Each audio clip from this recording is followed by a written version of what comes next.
hyper sollicités aujourd'hui et questionnés sur qu'est-ce qu'il faut pour faire les audits, et c'est ce qu'on va voir. Merci, oui. Il est ouvert. Ça marche. Donc oui, effectivement, on va faire une petite aparté donc, sur le matériel, les observations que je peux faire sur les derniers mois, ce qu'on nous a demandé, l'évolution des demandes aussi. Et effectivement, ça rejoint ce que disaient Stéphane et Yannick précédemment. Donc, Testoon, je sais que beaucoup d'entre vous nous connaissent déjà. Donc, comme je l'ai déjà dit, nous proposons des solutions de test, contrôle, mesure et diagnostic à tous les professionnels qui sont dans le contrôle, pour la plupart. Donc, bureau d'études, bureau de contrôle, diagnostiqueurs, et puis évidemment des entreprises, des maîtres d'œuvre. Et on a plein de solutions techniques pour tout ça, des centaines, voire des milliers. Et nous notre boulot, c'est d'aider nos clients à y voir plus clair et faire les bons choix.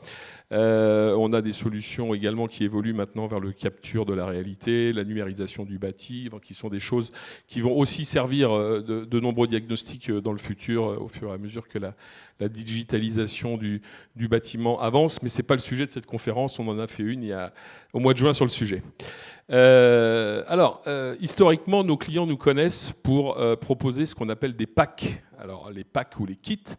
Et quand on est diagnostiqueur aujourd'hui, on appelle Testoon et puis on dit voilà, j'embauche un nouveau technicien ou je me lance dans le diagnostic, je crée ma boîte, j'ai besoin d'un pack. Bon.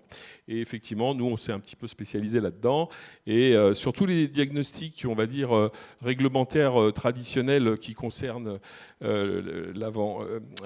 l'avant-vente ou l'avant-location, on a un petit peu définit ces packs. Voilà. Et donc, on fait de l'élec, on fait du gaz, on fait de l'amiante. Il y a des packs préconfigurés pour ça.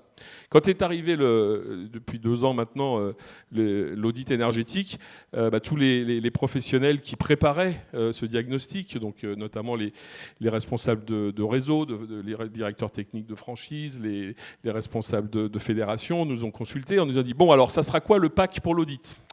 Et on s'est beaucoup creusé la tête et on a essayé de travailler par analogie, et notamment nous fournissons aujourd'hui de plus en plus des packs pour des professionnels qui sont dans une démarche de qualification pour devenir RGE audit. Et donc ça, c'est plutôt les bureaux d'études, mais qui sont aussi associés à ces diagnostics. Et quand on fait par exemple une qualification au PQI-BI 1911 ou Calibat 8731, eh bien, il y a dans le référentiel une liste de matériel qui est demandée, et donc on a essayé de se calquer là-dessus. Donc ça a été notre première approche. Nombre d'ailleurs de directeurs techniques ont fait aussi cette formation pour obtenir ces certifications. Et quand finalement, je dirais, l'audit réglementaire est sorti, on s'est aperçu qu'il n'y avait ni obligation de matériel, ni de cases, on va dire, pour mettre des mesures dans le rapport de mesures. Et puis, par contre, il y avait des logiciels qui demandent plein d'informations et que la plupart du temps, on nous disait oui, mais effectivement, le logiciel, il met une valeur par défaut, alors j'utilise la valeur par défaut, quoi. Donc on a dans un premier temps proposer des outils. Puis il y a eu un deuxième temps où on nous a dit en fait on n'a pas besoin de grand chose, parce qu'une fois qu'on a mesuré des surfaces, des volumes et des épaisseurs de vitrage, tout le reste on prend des valeurs par défaut.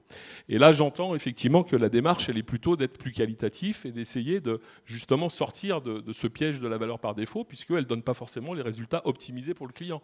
Donc aujourd'hui, moi, mon discours, il est de dire il faut qu'on voie effectivement les évolutions qui vont arriver dans les semaines qui viennent, notamment l'arrêté de certification, également, enfin de compétences, pardon, et donc les qualifications ou les certifications qui vont en découler. Et là, ça m'intéresserait également de vous entendre comment les certifications vont converger. En fait, donc moi, mon propos, c'est de dire aujourd'hui, chers amis diagnostiqueurs, je ne propose pas de pack pour l'audit. Pourquoi ? Parce que je pense qu'effectivement, les choses ne sont pas encore suffisamment mûres pour arriver à cette situation. Je propose plutôt des recommandations pour que vous créiez votre boîte à outils.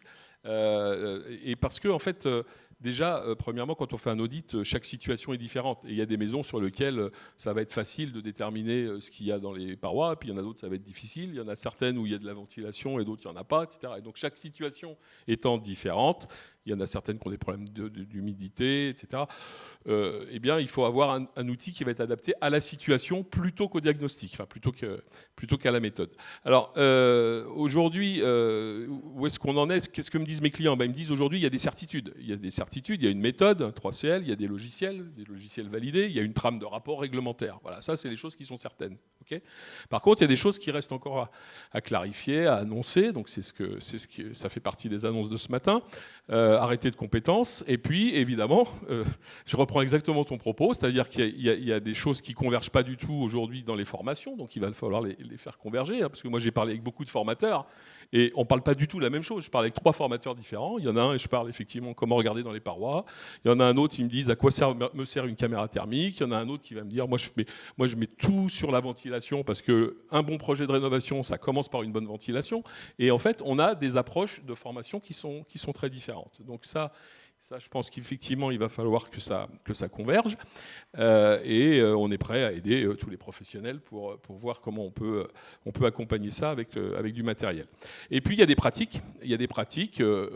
Ça, c'est la diversité humaine des diagnostiqueurs immobiliers. Hein. Il y a ceux qui veulent faire le plus vite, le moins cher. Hein.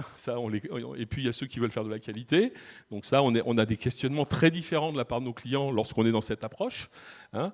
Il y a ceux qui nous disent, maintenant qu'il y a une trame, c'est facile, hein, il suffit de remplir les cases de la trame. Quoi. Voilà. Donc, je caricature, bien évidemment, parce que pour arriver au résultat, il faut quand même mettre des données il faut quand même choisir ces scénarios de travaux, si j'ai bien compris, hein, même si c'est un sujet que je ne connais pas très bien. Mais il y a ceux qui veulent massifier la prestation, il y a ceux qui souhaitent réduire les coûts, bien sûr, et puis il y a ceux qui souhaitent systématiquement privilégier des scénarios qui vont atteindre l'objectif de performance le plus ambitieux. Il y a ceux qui disent, moi, je vais vous faire des scénarios qui vont atteindre le niveau A. Bon, alors je ne sais pas comment les gens sont formés là-dessus, tu vas peut-être pouvoir réagir, mais j'ai aussi plein de gens qui me disent, moi, mon objectif, c'est que pour que mon client soit content, c'est lui proposer les scénarios les plus optimisés, c'est-à-dire en termes de rapport coût, gain en objectif. Et en fait, ils ont une approche très différente sur ce qu'ils vont préconiser, et ils ont une approche très différente sur l'audit du bâti quand ils font ça. Oui, ça peut dépendre des. Il faut qu'on déroule la présentation, okay, parce que sinon on va. Oui, mais là ça va aller très vite. De toute façon, je vais pas. Je vous laisserai. Oui. Donc voilà, matériel indispensable, hein, mesure de vitrage et télémètre laser. Et puis effectivement, la question c'est comment on va caractériser une paroi. Alors l'indispensable quand même. Vous êtes passé très vite, Jean-Michel. Là, oui. C'était la précédente diapo. Oui. Voilà, c'est le mesure de vitrage. Pour ça, tout le monde a ça. Oui, mesure de vitrage et mesure de longueur surface. Mais ça, de toute façon, c'est déjà quelque chose qu'ils ont pour le DPE. Voilà. Après, effectivement, comment caractériser une paroi? C'est ce qu'on disait, ça évite de faire un trou. Ça peut éviter de faire un trou. Alors non, ça c'est autre chose. C'est vrai qu'il y a eu une période où tout le monde m'appelait, il me disait Jean-Michel, comment on fait pour voir à travers les parois, comment on fait pour mesurer des épaisseurs d'isolants, etc. Bon, aujourd'hui, il n'y a pas d'objet magique. Hein. Il y a des projets de recherche. Hein. D'ailleurs, j'ai encore vu avant-hier à Lyon un salon énergie meeting des gens qui travaillent sur comment scanner sur le terrain des murs pour voir ce qu'il y a dedans. Bon, je pense qu'on n'y est pas encore. Hein. Et donc, quels sont les outils à notre disposition? Donc, ce que disait Stéphane, la chose la plus simple, c'est quand même des petites caméras endoscopiques. Hein, ça coûte quelques centaines d'euros. On va pouvoir rentrer sur un trou de moins de 1 cm et on va pouvoir regarder ce qu'il y a à l'intérieur de la paroi. Et puis, on va pouvoir en parallèle utiliser par exemple une caméra thermique pour regarder l'uniformité ou la non-uniformité de cet isolant dans les murs. On voit un isolant à un endroit, est-ce qu'il est partout? En alliant le fait de regarder un endroit plus regarder la non-uniformité avec une caméra thermique, on a 2 éléments extrêmement importants pour caractériser sa paroi.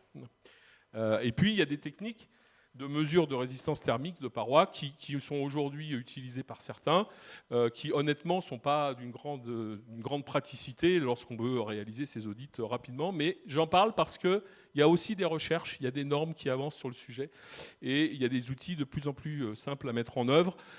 Aujourd'hui, la grosse problématique, c'est le temps, parce que ce sont des mesures qui prennent du temps et je pense qu'effectivement, dans un audit de type réglementaire, on n'a pas forcément ce temps. Mais bon, c'est des choses qui vont avancer.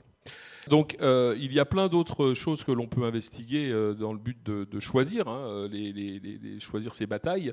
Il y a tout un sujet, notamment autour de la qualité de la ventilation, parce qu'on sait que en fonction de la situation initiale. La ventilation reste quand même quelque chose qui est fortement recommandé dans tout projet de rénovation, même si ce n'est pas complètement obligatoire, je pense.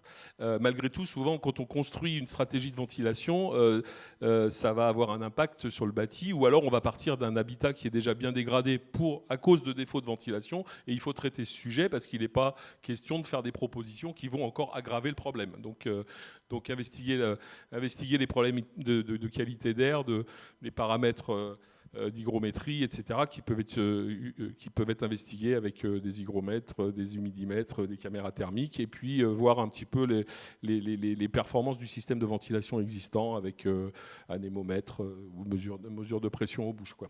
Alors, après, je pense qu'on va passer la main aux questions. Donc, il y a d'autres éléments qu'on peut envisager, et là vous verrez dans la présentation, parce que je crois que j'ai dépassé mon temps, on m'a déjà fait des petits signes, mais effectivement il y a des outils pour analyser, pour regarder s'il y a des ponts thermiques, des fuites d'air et des choses comme ça. La caméra thermique est un outil très polyvalent, et aujourd'hui il y a des caméras thermiques à quelques centaines d'euros qui sont vraiment très très bien pour les applications bâtiment.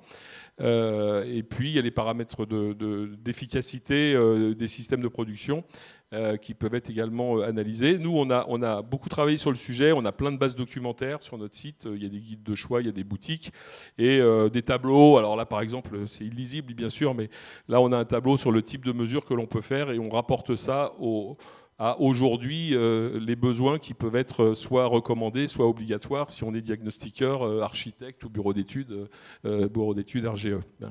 Et là, donc, ça clôt mon propos, et je relance... ça va peut-être relancer le débat et surtout la place aux questions, je pense. Voilà, on a plein de questions. Merci Jean-Michel pour cette présentation.